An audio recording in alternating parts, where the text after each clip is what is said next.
Dans une réaction sur sa page Facebook, l'universitaire, Prof. Togoata Apedoama parle des détenus politiques au Togo et de la haine partisane qui ronge l'opposition togolaise de l'intérieur. Il est temps que les forces démocratiques mettent au pas les trublions en leur sein et relancent une mobilisation générale autour de la libération ici et maintenant sans condition de nos prisonniers politiques, a-t-il souligné. Bonne lecture. La libération des prisonniers politiques pour remobiliser une opposition démocratique par terre c'est trop. L'exercice de tout engagement politique contre le régime des Knassembé est devenu un véritable calvaire tant la répression est impitoyable.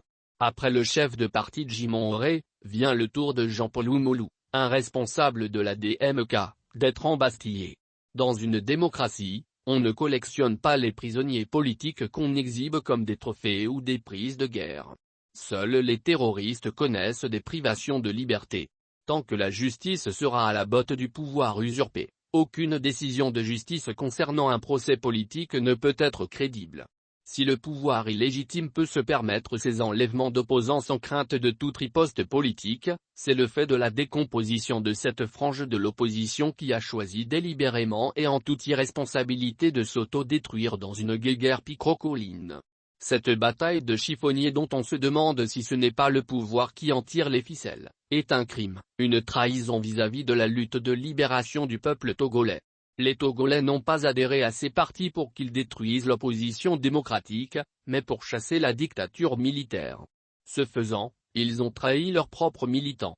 Au vu de la liste des prisonniers politiques qui s'étend et qui est une menace qui plane sur chaque défenseur de la liberté, il serait temps que les forces démocratiques mettent au pas les trublions en leur sein et relancent une mobilisation générale autour de la libération ici et maintenant sans condition de nos prisonniers politiques.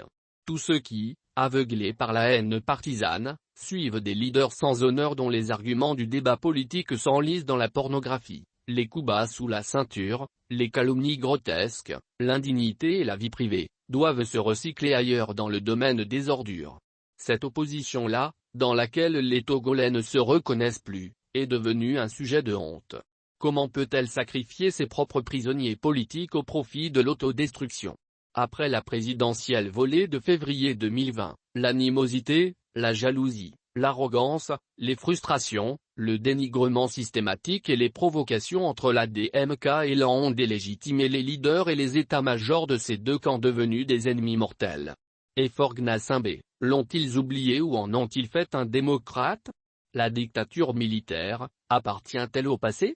Quel scandale! Certains partis politiques qui n'appartiennent pas à ces deux camps, au lieu de siffler la fin de la récréation, assistent au triste spectacle avec cynisme et délectation dans l'espoir de ravir le leadership sans combat en vainquant sans péril. Que l'amour envers les combattants tombés au service du peuple togolais serve de ralliement aux forces démocratiques pour chasser la dictature militaire.